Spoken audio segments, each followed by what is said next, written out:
Good evening, everyone, and welcome to the next session of this webinar series that we have started about, from the basics of derivatives, understanding the segment to slowly, gradually making everybody understand and go through to basic indicators to, giving a whole experience about this segment. We've already completed with 4 sessions and we have discovered what is derivatives market exactly, like what are futures, what are options. Then in the second session, we started understanding a few indicators about derivatives, main indicators like OI, open interest, then PCR, then VIX, then rollovers. Then in the last session, I tried, incorporating all those studies that we've done in the past first 3 sessions and giving you live examples, taking or live screenshots from the market explaining you the option chain particularly and how you go about in the live market and how to do the actionable strategies. So today's session is also very interesting. People who are very active in options, they understand how to how important it is to understand what is buying of options and what is selling of options. So in this session, what we will do is I'll try and explain to you uh, what are options, when to buy, when to sell, when to enter, and when to exit, what areas to look to make profits, and what areas to avoid when you are into option trading, because there are some loopholes, also some very severe, negative sides to options as well. So this is what we will cover in this session. So what are derivatives? Like giving a brief to people who are new today. Uh, what is the difference between cash and derivatives? We'll just quickly make a glance through this. Cash is what? It is a segment where you need 100% of payment to go for any buying or selling. You need 100% margin. Derivatives, you need only 20% margin. And options, you need even lesser than the derivative future market. That is even 20% of the future, margin required to do in derivatives. In cash, ownership remains with you till you decide to square up the positions. In derivatives, we follow some expiry, which is the last Thursday of every month. So in derivatives, like in futures and options both, we have to follow this expiry rule. So either we have to square off our positions on our own, or it is by default squared off on the last Thursday, that is expiry day of the month. Whether we are into futures or you are into options, it is squared off. In cash, quantity can be anything. It can be one share, it can be 1,000 shares. But in derivatives, both in futures and options, it has to be in lots. Like we have discussed, Reliance is like 500 lots. So lots is what? A mix of shares are made as one lot. Like Reliance, 500 shares is one lot. So if you're doing in futures and derivatives, you have to play with lots. You cannot pay with one share or two share or 1,000 shares. It has to be in multiples of lots. In cash, we delivery is to be given or taken, but in derivatives, there is nothing like delivery. It is instruments available for our trades: index futures, index options, and stock options. So this we have already discussed. So in this case, we will be now going ahead and understanding the next thing. So what are options? Option is again, like I said, a part of the derivative segment. Uh, the leverage in option is very, very high because minimum investment is required. Whatever we pay, which are known as premiums, are very less in comparison to cash market or the future market both. So option is very lucrative and very easy for any day trader also to enter and participate in the full market with very less margin. So in options, there are two types of participants. One are option buyers and one are option sellers. Option buyers are what? Who pay the premium, and option seller are what? Who actually receive that premium to their account. So this is one main thing. Please, everybody understand. Option buyer are the people who pay the premium and participate, and option seller are the people who get that premium amount as credit to their account.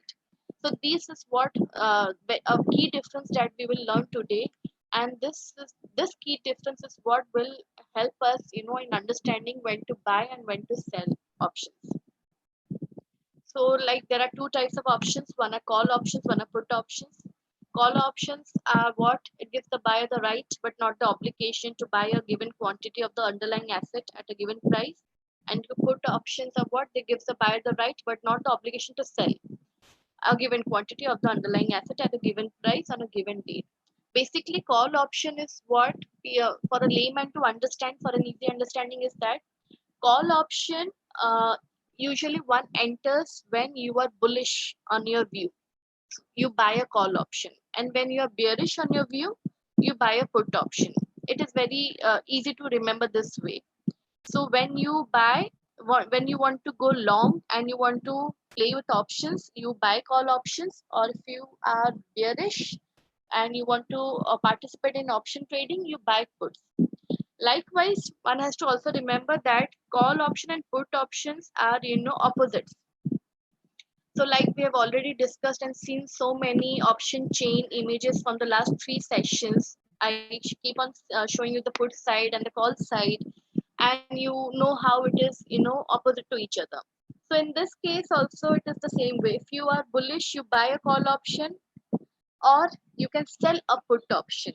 Please understand this and listen carefully. This is when you're bullish, you have two ways to play an option. Either you buy a call option or you sell a put option. Likewise, if you're bearish, you buy a put option or you sell a call option. Like I said, it is opposite. So this is how uh, option chain plays. So going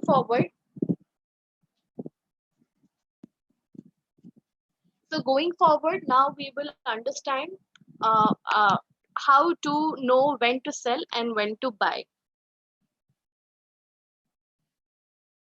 Before going forward, let us now understand few terminologies that are used in option trading very widely. So what is an option price? It is the price that option buyer pays to the option seller, which is also known as the premium.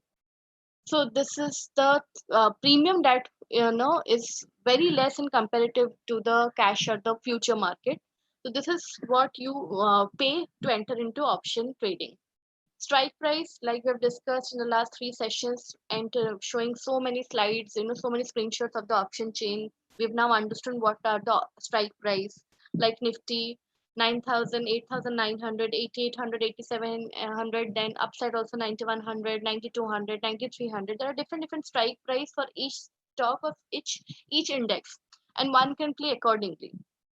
Options also have the same expiry date and the lot size of the future contracts. So, like we've discussed, if you're bullish, you buy a call option or sell a put option. And if you're bearish, you sell a call option or you buy a put option. So I just give you a brief example for all the new people who have joined today to understand. Suppose you are long and you want to buy a call option. So how does it do? Let's say Nifty is quoting at 9,300 now. So what we can do is we can buy 9,300 call option at 90 rupees. CMP is around 9,330, let's say.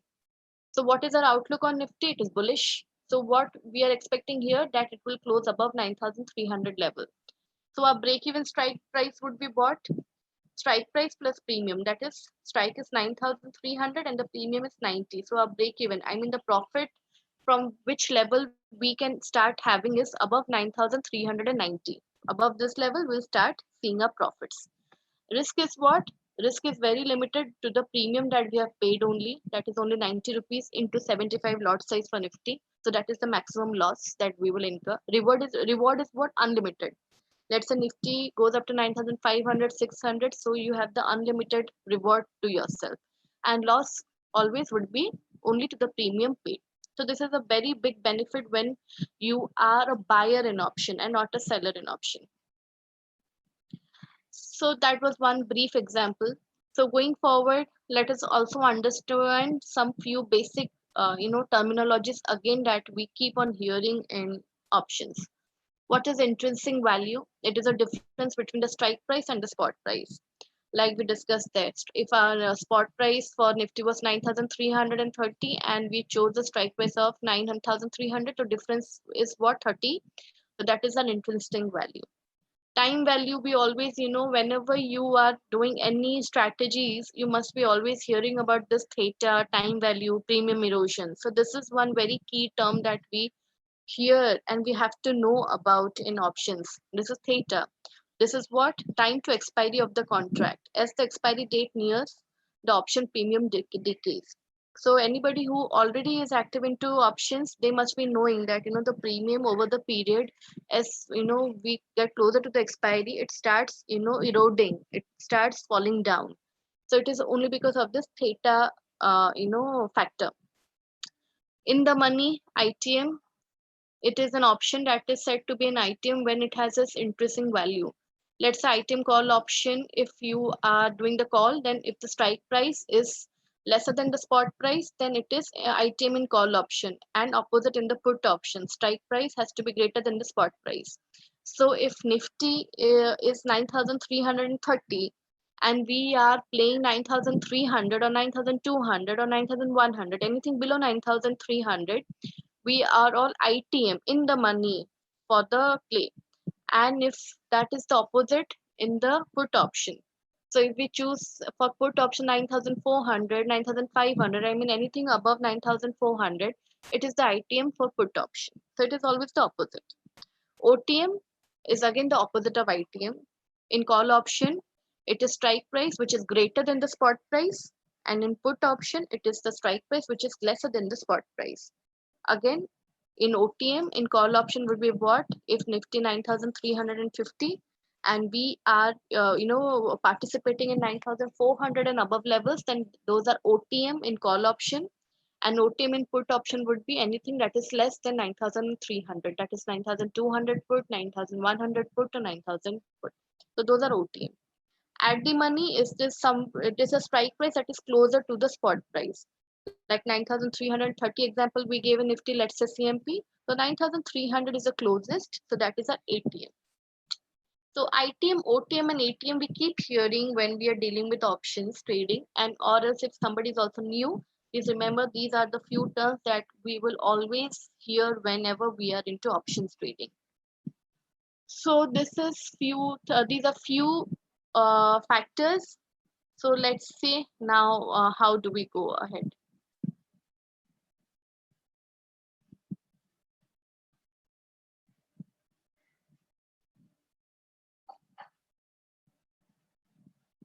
Let's say scenario analysis.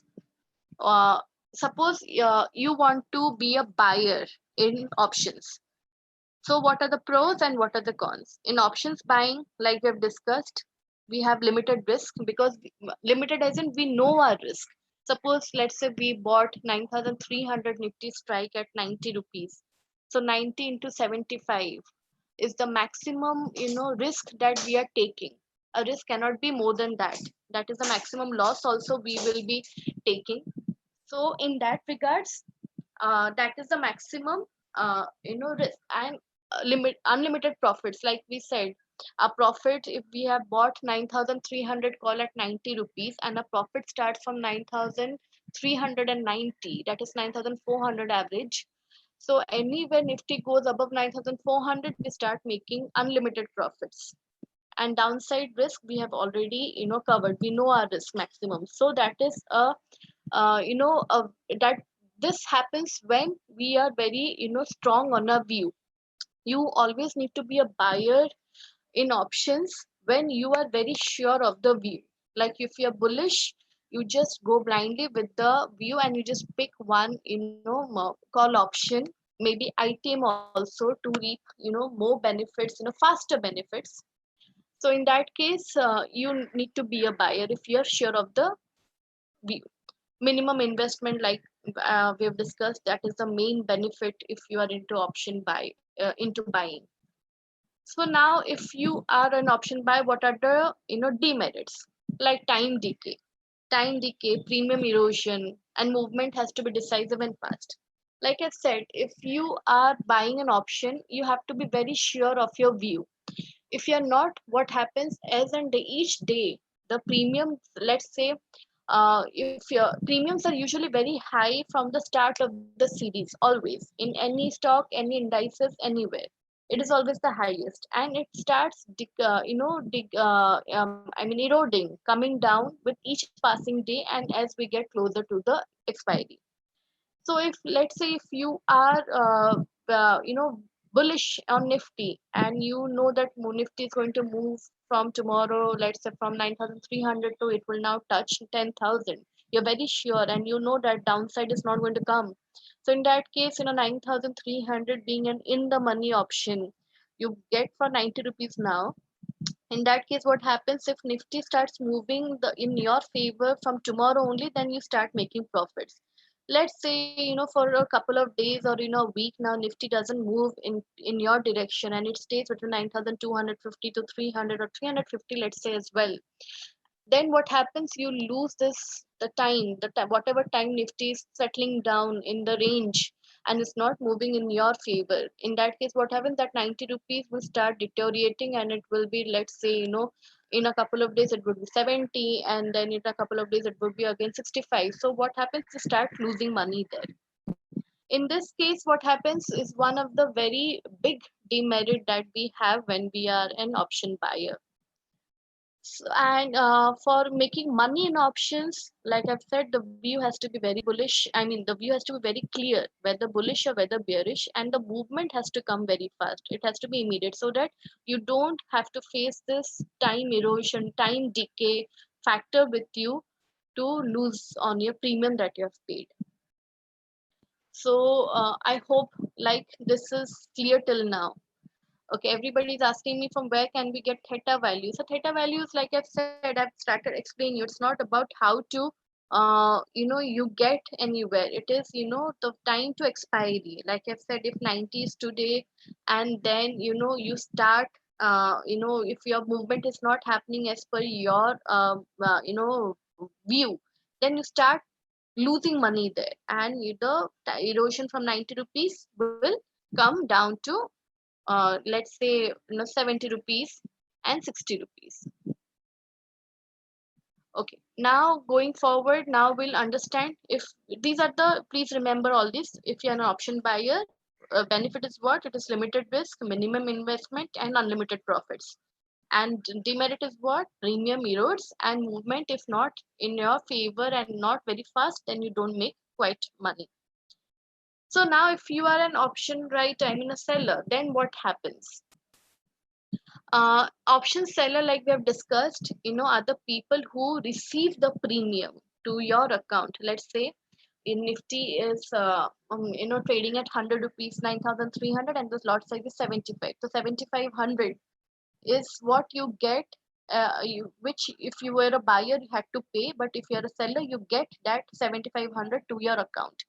But that is also the maximum profit that you can have. It's not an unlimited profit thing. In option selling, you have unlimited risk and limited profit. And option buying, you have limited risk and unlimited profits. But both have their own merits and demerits, and it depends on the time and the stock and the situation where you are and where you want to do. So option writing is what? When option buying is negative to time decay, option writing is positive to time decay. It is it's your benefit, and it is usually non-directional trading. You just have to know that where is the maximum upside for that particular indices or particular stock. I mean the maximum upside and the maximum downside, you just need to know, and you can play with option selling. It is usually done against portfolios. Option sellings are usually done for people who have huge portfolio in cash, and they just want to hedge their product. Let's say if somebody has let's say 10,000 shares in ITC, and ITC is not since they have bought in cash, so they're already holding the upside thing. If ITC moves in the direction, So that is fine. Let's say somebody's having 10,000 shares of SBI with them, and if SBI is, going upside from the current levels, let's say 175, if it goes to 180, 190, so as it is, they are making money. But what if it comes down 180, 175, say it comes down to 160, 150 levels? So in that case, what happens? Usually people hedge in options. And for hedging, what happens? If you usually buy a put option or you sell a call option, because in hedging you are hedging against a downfall for your portfolio. So in that case, either you have to be buying a put option and or selling a call option. Usually people sell the call option because in option selling we required margin, as a what, as some sort of guarantee, that you're selling, and you would be using that.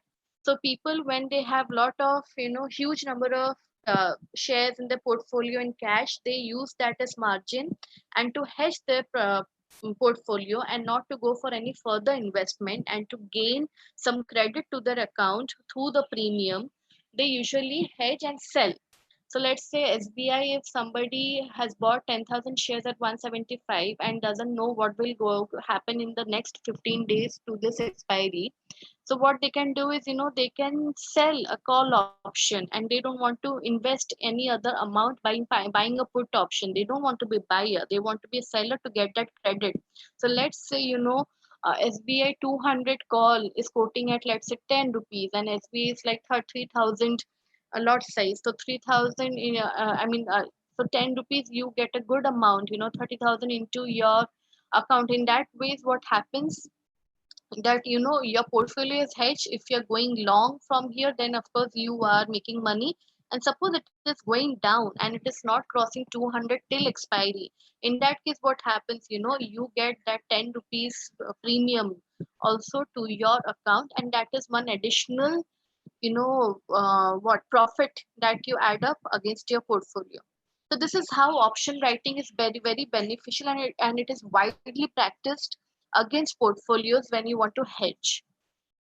And there are also people who just do option selling, and they have a margin with them, they have shares or something, they keep on playing, just knowing the upside for any particular stock. Like we talked about SBI 195 to 200 is a big resistance, upside is max cap there for coming 15 days or so. In this case, what happened, if anybody is playing in SBI, they can just simply sell 200 call option, and whatever premium they get is that, is likely that you would be getting into in your account, and you would be, as the premium erosion will start happening and we get closer to the expiry, that 10 rupees would gradually be 8 rupees to 6 rupees to 5 rupees. And if you play to the entire expiry and you wait, then probably, and if it doesn't go above 200, then you will likely to get all the entire credit to yourself.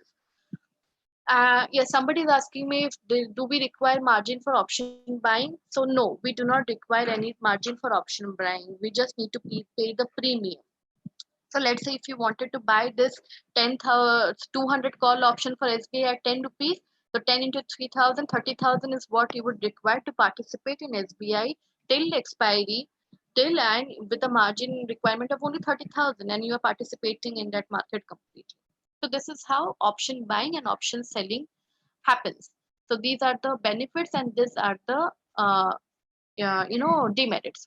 So option buying is when, again we'll summarize, only that when we are very clear of the view, and we know that this is going to go from this level to this level without a break. So in that case, one can easily go for any, in the money, or at the money, or little OTM also, after the money call option, and can minimize the risk to the investment, and just take the benefit out of the view they of which they are sure. Or if you are bearish, you know that this stock is going to fall from here, you can just simply just go and buy a put option and wait till your favorable levels have come. But if you are doing against, let's say if you are just playing or hedging, then in that case, further investments is always a pain to the investor. In that case, one can always go for option hedging, as in selling call options instead of buying put options, because that will add to investment. So this is how it is widely used. What are option buying and option selling? So from here, let's see if we can start for any queries. If anybody is there, you can ask me. Okay, somebody is asking about margin selling for index. So what happens for Nifty, if you want to sell any strike, it's usually 80 to 85,000 we require for one lot, one strike selling. So likewise, if you're selling two strikes or two sell options, then it has to be uh, in multiples of 85,000. The bank Nifty is somewhere around 75,000 per lot per strike sell. So for option selling Bank Nifty one lot, how much is required? Mr. Siri Maha is asking. Sir, I just told you, Bank Nifty for one lot option selling, you require roughly 75,000, not more than that. Okay, any more questions?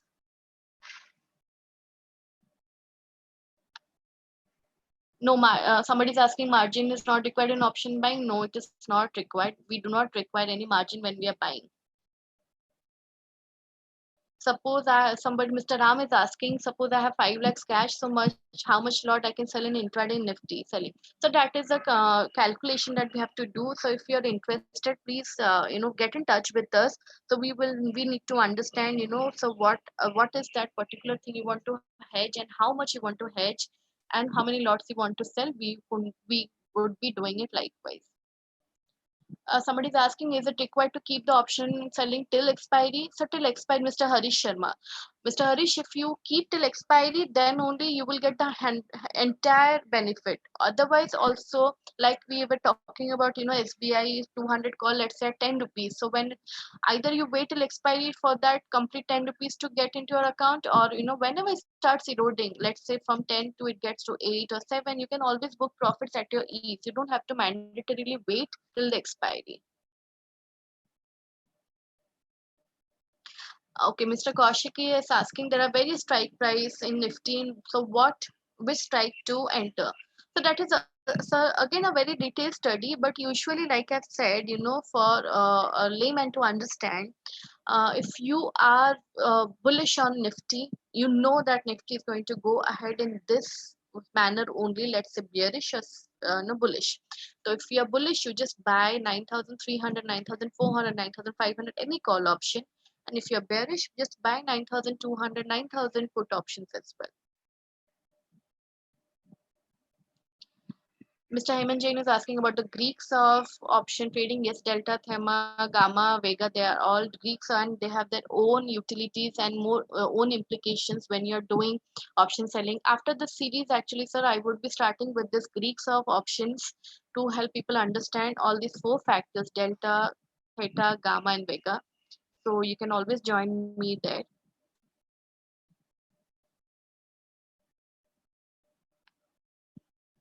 Okay, next, just a second. And somebody is asking, what if we buy multiple lots in options? So that you are completely free. So if you like in futures, you can also buy multiple lots in options as well. It is very similar to option futures only. Option is very similar to that. Okay, somebody is asking about Mr. Harishchandra for option selling margin required for Hindustan Unilever option. So that we have a calculator there. So you can always use this app also, our mobile app or something. Or you can always get in touch with your dealer to tell you how much margin is required and they can tell you about. So Mr. RB is asking why the premium decays as the contract ends. So we have just covered that.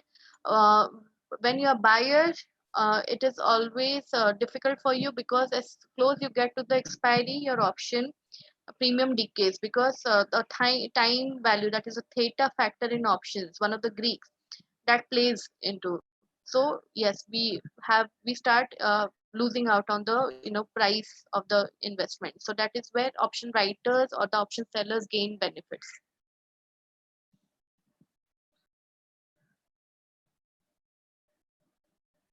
Okay, any other questions? Somebody is asking at what time option buy should be done. So, like we have discussed, option buying is usually a very beneficial and a favorable trade if you are very sure of the view, whether bearish or whether bullish. If you're sure of your view, then you should be buying naked options.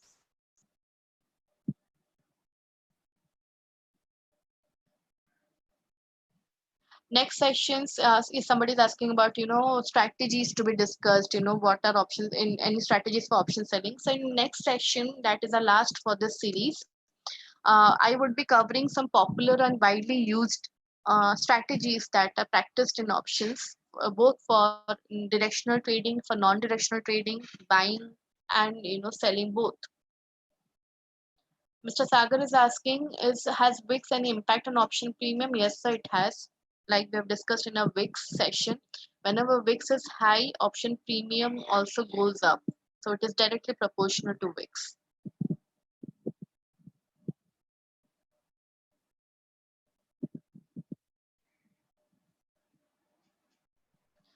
Okay. I think everybody is well understood. And any other queries, please, you are free to write to us. You know where to, email us, or call us, or be in contact with us. Definitely, I will try and answer everything. Uh, so, in this session, also, I hope it was beneficial. And if any more queries pending, please do write us, and we will definitely try to uh, answer all. So thank you, and please join us for the next series, wherein we will discuss about different option strategies, both selling and both buying. I mean directional and non-directional strategies, popular ones that are widely used and practiced. Thank you.